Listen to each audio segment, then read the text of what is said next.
Hello and welcome to Indie Book Magic, a podcast that connects geek readers and writers in an open, lighthearted, and occasionally random environment. And it might be a little more random today.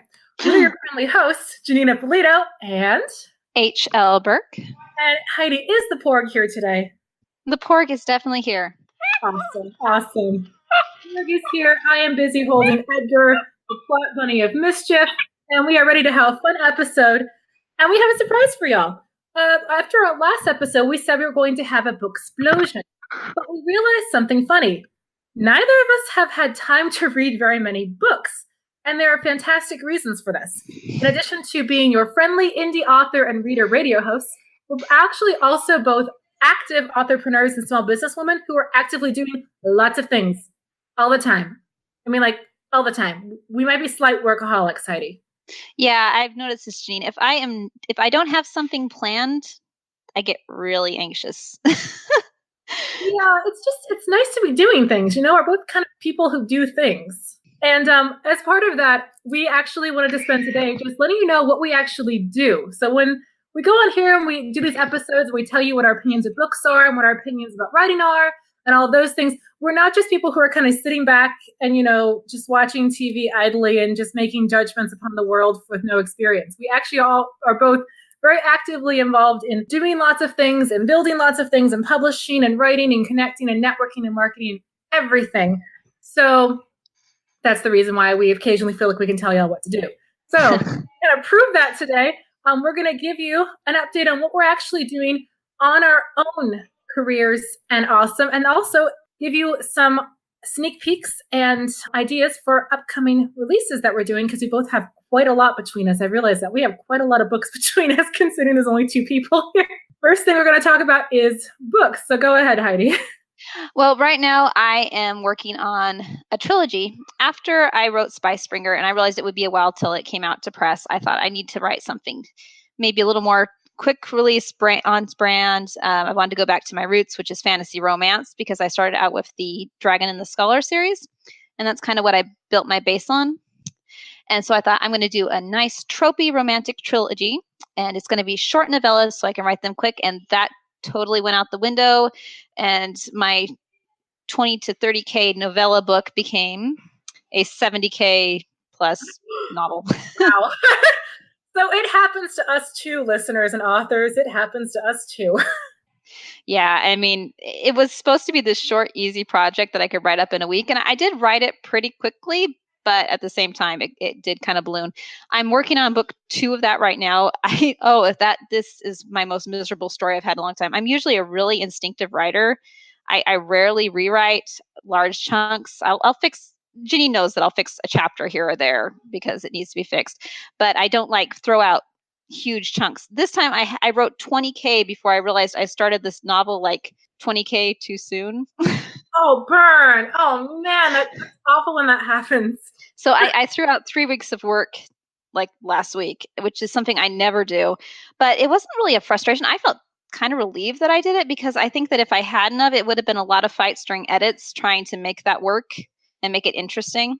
But book one in the Green Princess trilogy is coming out hopefully in April. And about the same time, I hope to be finished writing book 2. I don't know about you, Janine, but I have an irrational fear of dying with an unfinished series. I actually don't have this fear, but this explains so much about how you work on series. That, like, my husband's had this fear. He actually has it for me. He'll have nightmares where I'm died and I haven't, like, finished something. He has to finish it for me. He has no idea how to write because he's not really a good writer. So he had this fear. I have actually considered leaving enough detailed notes about my works projects that somebody could pick them up just in case. Yeah, that was a good thing. You know, author, we don't talk about this in the show. We should have a whole episode, safe deposit and, you know, thoughts after life for authors, the morbid episode. Yeah, can I will you my notes? Sure, you can do that. So on a less morbid tack, hopefully, yeah. What are you working on, Janine? Okay, well, I am now in the line edits stage of Priceless, which is a novella in my series, The Ironfire Legacy, which is a steampunk fantasy series with dragons and now unicorns. And you never know. I just changed the world building so that like you could that each continent has its own innate shifters, which basically means if I feel like it, I can like stick in selkies or I can stick in like all kinds of things because I can. I just kind of gave myself that insight because I love shifters. But you're not doing cat dragon shifters for us? No, I'm not doing. It would be slightly awkward, I think, considering how people treat Freckles the cat dragon, for him to suddenly have been completely sentient and turned into a man. Maybe I'll do that for a freebie, like for my fans in my Marvelous Misfits group. I'll say, hey guys, here's like a fan service short story of him. I don't know. If I were a shifter, I think I would want to be treated as a pet. I think pets get much easier lives than a lot of other things. No. I mean that's fair. If I could shape shift into a fox, which would be my preferred thing, I'd definitely be like, I can just like flop anywhere now. Like I could just like totally sleep all day, and that would be okay. But no, Priceless is I'm just going through the line edits now because that one is going out through Uncommon Universes Press, and that's coming out in June, and I'm very excited. And those two, Lawless and Priceless, are both getting cover makeovers. And I'm very excited to show the new covers for those because covers are important. And the previous one was beautiful, but the new one is just as beautiful and it's hitting the market a bit better, which is important. Covers are very shiny. They are. They kind of make it all worth it. It's like you just kind of look at the cover and then it convinces you to write another 2,000 words. So, Heidi, now the thing is, you've got a lot of series that you finish, Heidi. Do you ever get tempted to, go back and add more books to them? I know. I have been struggling with this with both Nissa Glass and Spellsmith and Carver because I love those characters so very, very much. And I've got all these ideas for things that happen to them. And I've got a working outline in my head for both another Nissa Glass book and another Spellsmith and Carver book. But I keep refusing to get distracted by it because I finished those series in such a nice place. If I break them open again, and then also what if I get hit by a bus and I don't finish the Green Princess trilogy?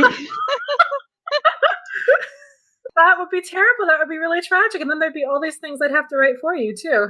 I know. And then you wouldn't have time to work on your next project, which is, Janeen? Oh, goodness. I am currently working on a self-published project called Wish Me Luck.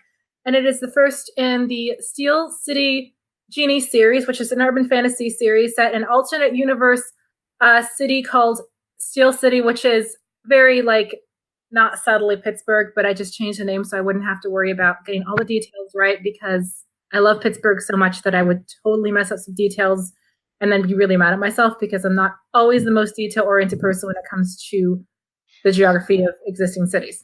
So rather than put that on myself, I just was going to make it something different. But anyway, yes, the main character in the story is Alice. She is a half genie, typical urban fantasy world with the kitchen sink of vampires and shapeshifters and zombies and anything else I feel like putting in there. So that's the big thing about it. It's a really fun story.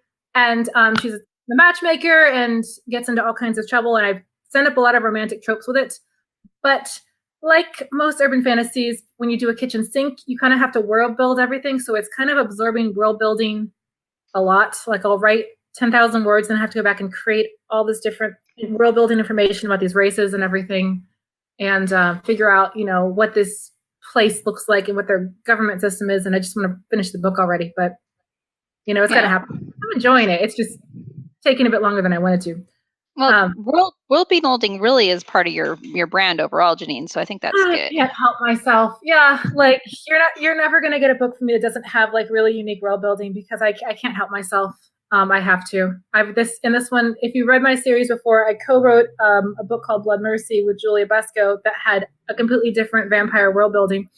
And this book, I'm like, okay, I'm going to do straight up. I'm not going to make up anything. I'm just going to use what exists that didn't happen. So instead, I stepped back and I created an even different twist on vampire world building. And I like vampires, so I've read a lot about them. So when I say it's different, I mean this is different from someone who's seen lots of stuff and knows the tropes. Yeah, and if that wasn't enough, I have a book coming out in the future called Unforgettable World Building for Irresistible Books. And that is a companion to my two world building reference books I already have out called World Building from the Inside Out. World Building from the Inside Out focuses on creating your cultures and societies in your fantasy worlds. This new one is more about plot. So how to create plots and themes and stories that use your world building intrinsically. And Heidi, you and I do this like kind of automatically, but I've read books sometimes where they're in this really cool world and it's really neat, but it doesn't seem to have any impact on the story at all. Oh yeah. It's like they just go off in the corner and talk about all the different kind of fruit that's on sale in the marketplace, and then they never eat any of it. Yeah, exactly. And it doesn't follow the rules of good plotting and everything. And that kind of annoys me. And instead of, getting annoyed, I figured I would help solve the problem. So I am working on this book and it's just about done. And then it should be getting self-published in the next month or so. So that's where I'm at, just a little busy. And of course, you would think with all these things that Heidi and I are definitely like full up, but we're actually working on even more things. So what's up on your plate as well, Heidi? Well, this week I have been very, very, very focused on the mythical doorways. Shout out to Laura Van Arendonk. I'm probably saying that wrong. Bah. She is doing my formatting for me, which takes a little bit off my plate. But the Fellowship of Fantasy is my side project. It's a reader-author interaction site based on pairing up Fellowship of Fantasy authors with readers who like that, and it's content rated. And we put out anthologies. It's kind of on a twice-a-year basis now. It was supposed to be once a year, and it kind of got out of hand. Our next one is called Mythical Doorways. It's a collection of stories with a theme of doors, and some people took this very literally, and so there's a lot of portal fantasy, but we do have a good mix of some sci-fi fantasy. I really cheated and just kind of threw the word door into my story at some point to make it count, because I just wanted to write another Spellsmith and Carver series book. So I wrote a prequel featuring Jericho and Rill for it. And that's coming out on March 27th. And I'm really excited about it. It's only 11 stories this time. We were starting to get really long and the series were getting out of hand. It was just way too much work for me personally to put together and make sure all the stories were on the right level and have them read by different people. And plus this books were getting really long. I'm really excited about this one. I think it's probably the best of the 3 anthologies we've put together so far. And it's got a really beautiful cover with a shiny doorway on the front. Yes, by Ginger Snapdragon Designs. Yes. So I'm really happy to get that out. But I've got to send out this week, my list is very much, it's updating Goodreads, it's sending out ARCs, advanced reader. Do you think that's advanced reader copy, Janeen, or advanced review copy? I've heard it both ways. I've heard it both ways too. And when I worked at the bookstore, they just called them ARCs. So yeah, it's the Ark of the Covenant and something like that. Indiana Jones is coming for it. No, but that is not actually the only anthology that we have working on right now. So I'll let you tell us, because this is a project we both are involved with. Yeah, so Heidi and I decided we weren't busy enough, and we both had these wonderfully cheeky stories that were very much humorous romance. I had Hearts Ablaze, which I self-published last year, and Heidi had just written this very adorable, cheeky cat shifter romance story that is pretty fantastic. And we were like, well, these things don't really sell well by themselves, which that's kind of a, alert for you out in Readerland. Individual short stories are great for visibility and can be great for freebies and stuff, but they're not really a place you can rely on for your sales. And so we started talking and said, hey, why don't we just pull together a humorous romance anthology? And we found enough other awesome creative writers who are willing to write for us. And so this one also features K.M. Carroll and Kyle Schultz and Laura Van Arendonk. Oh dear. Glare at us we tried our best, Laura. She has a graphic, I hear, that she brings to events that shows how to pronounce her name broken down. I need to get a hold of it. We're going to just need to have her as an interview sometime on the show, and she can just give us a lesson in how to say her name. Oh, this should be a retraction, because I've talked about her enough times, always mispronouncing her name. Leah Deweys. It's Dewey. Oh dear. Because I've said that Dewey. I think I've said it every way except the right way on this show.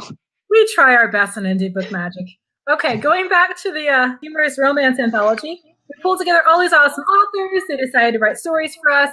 We found another great cover through Ginger Snapdragon Designs. It had a unicorn on the cover, so we needed a unicorn story, so that happened as well. And so How to Catch a Unicorn and Other Misadventures, a humorous romance anthology, will be out in early April. I think the first week of April.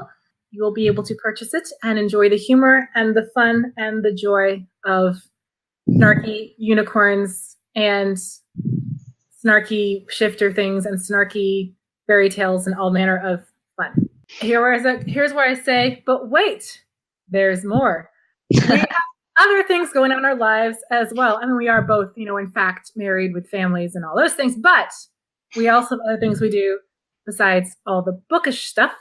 So, first thing on my plate is next week. I am going to be speaking at Geneva College, which is my alma mater, and I'm going to be speaking to one of their classes from my experiences running Uncommon Universes Press, a small science fiction and fantasy publishing company. So I'm going to be speaking there to one of their classes, and that starts kind of off my whole summer of different conventions. I'm going to RavenCon and Realmakers and Sci-Fi Valley Con, and I think I'm going to be at RoberCon. I'm going to be in a lot of different places this summer.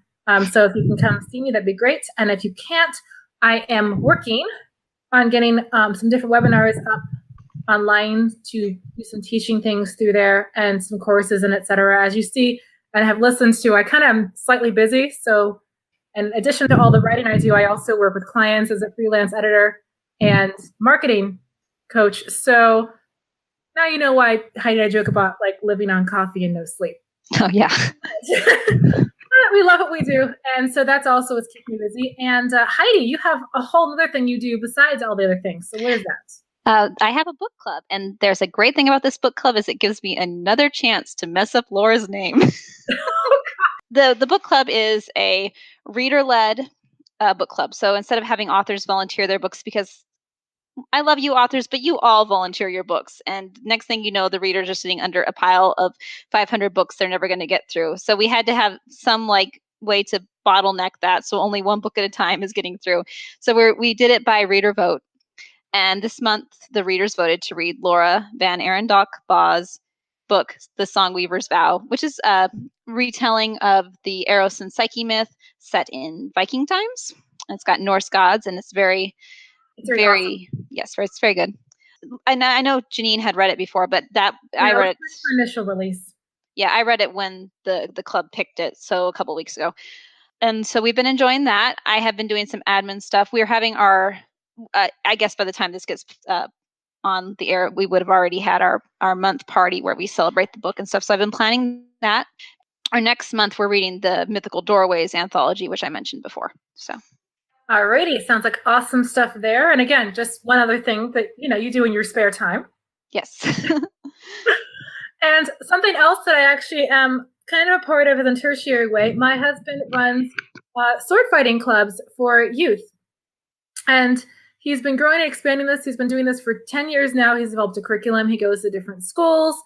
He has an overnight summer camp that he runs. It's going to be in his 3rd season this year.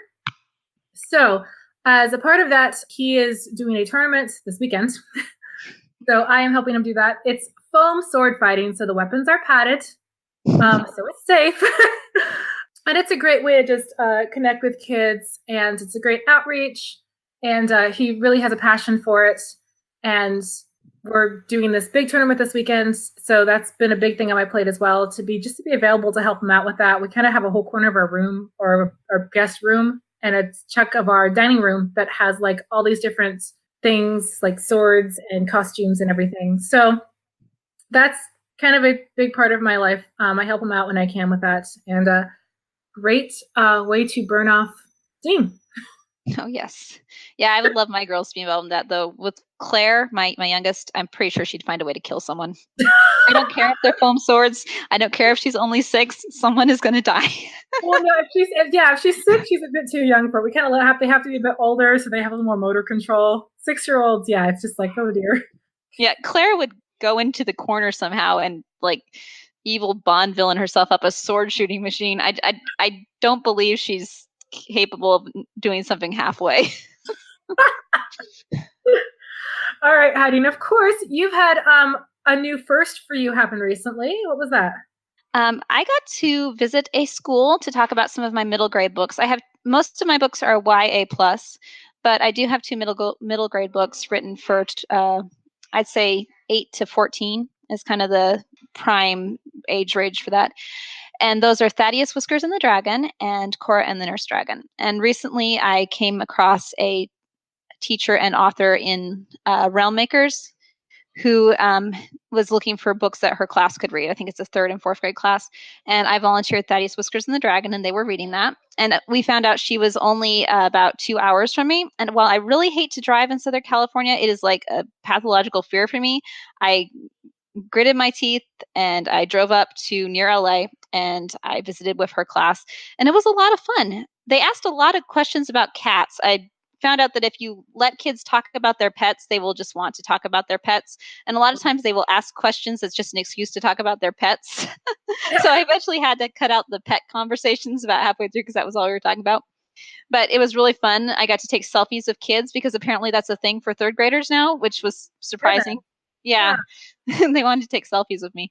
And we read some chapters. They gave me some wonderful reader art of dragons and cats, and it was a lot of fun. I wish I could do that more often. It's kind of a thing with scheduling and having 2 of my own kids at home, because I do have my kids in an online charter school, which means they are essentially schooled from home, and I am the one who oversees most of it. So I can't travel as much as I'd like, but it was really a lot of fun. And I got to wear my dragon hoodie and give away some little toy plastic dragons. And it was, it was very encouraging just to see that there are some kids who want to read my books out there. Absolutely, absolutely. You have some really, really cute dragon books out there. Heidi, who also has the option of consigning through our press table when the press represents at conventions, I have to always tell her dragon book's one of the things that sell. People are like, oh, look, it's a cute dragon book for kids. Yeah, I love that dragon. That was from my friend Jennifer. She's the one who did that cover art. If you want to look her up, it's Myth Spinner Studios. If I need a quick illustration, I go with her. She's very reasonably priced and does really cute work. Awesome, awesome. And then the last thing to bring up right now, what we're busily doing, is audiobooks. So what's your story about audiobooks, Heidi? Well, I'm actually on my oh goodness. It's at least 6. I've done at least 6. I go through ACX, and I've worked with a couple narrators through there. This one is with a new narrator because I'm doing the Spellsmith and Carver series next, and there is mostly guy POVs in that. And my previous fiction was more female-centered, and so I had lady narrators, and I felt I really need a guy for this one. I love this series so much. I was listening back to it, and I was like, oh my gosh, especially Jericho. I have such a thing for Jericho, and I was listening to the love scenes between him and Matt. Yeah. I was listening to the love scenes between him and Rill, and it's like, ah. Then I realized I was just imagining him looking like Matt, and yeah. In case you aren't aware, Matt is Heidi's husband. Yeah, and I try not to make all my heroes Matt, but occasionally he slips in, and Jericho is one that is very like him. I indulge him. Like, I'm going to make this guy a tall, dark-haired cynic, and he's going to totally be Matt. And it's so much fun to write that character for me because I love him.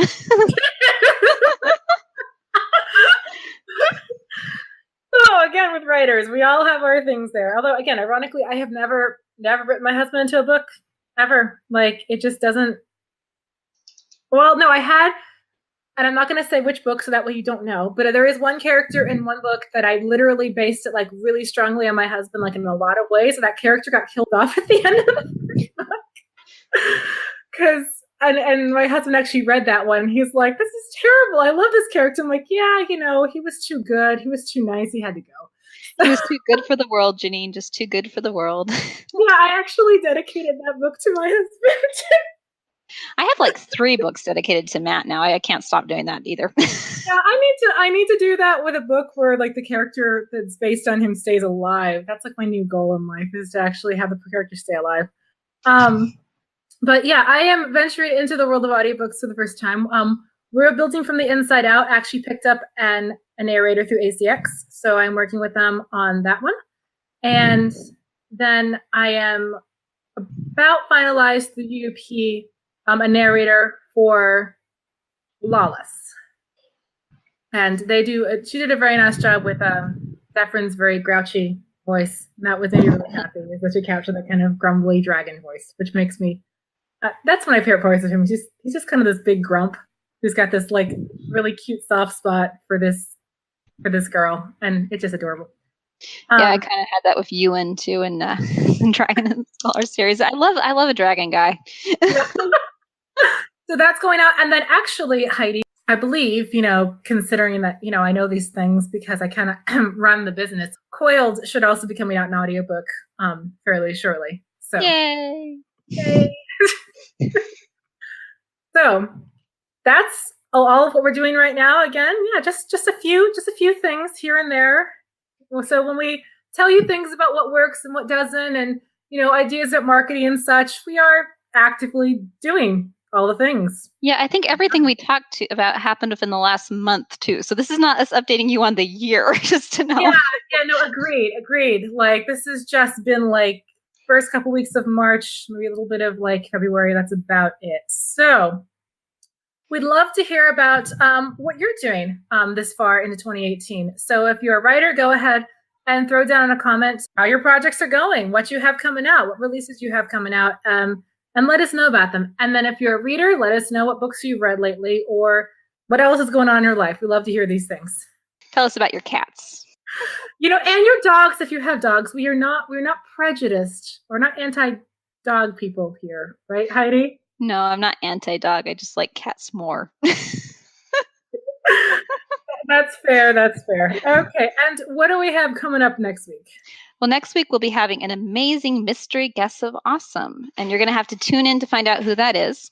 In the meantime, you can follow us on Facebook, leave us comments and reviews on SoundCloud, iTunes, and written on the wall in Sharpie if you want to. We're not really that picky. Yep, we will take all the things. And if you want to follow me and Heidi in other places online and social media, she has an author page, a Facebook page at H.L. Burke. I have one for Janeen Ippolito, author of Creative Breakthroughs. And from there, you can find your ways into our super exclusive reader groups and find out all the details about what we do. Maybe some extra dragons. Extra snippets of stuff, random giveaways, et cetera, et cetera. All right. Thank you so much for tuning in to this week's edition of Indie Book Magic. And we hope you have a fantastic existence. Yes. And signing off here, H.L. Burke. And Janeen Ippolito.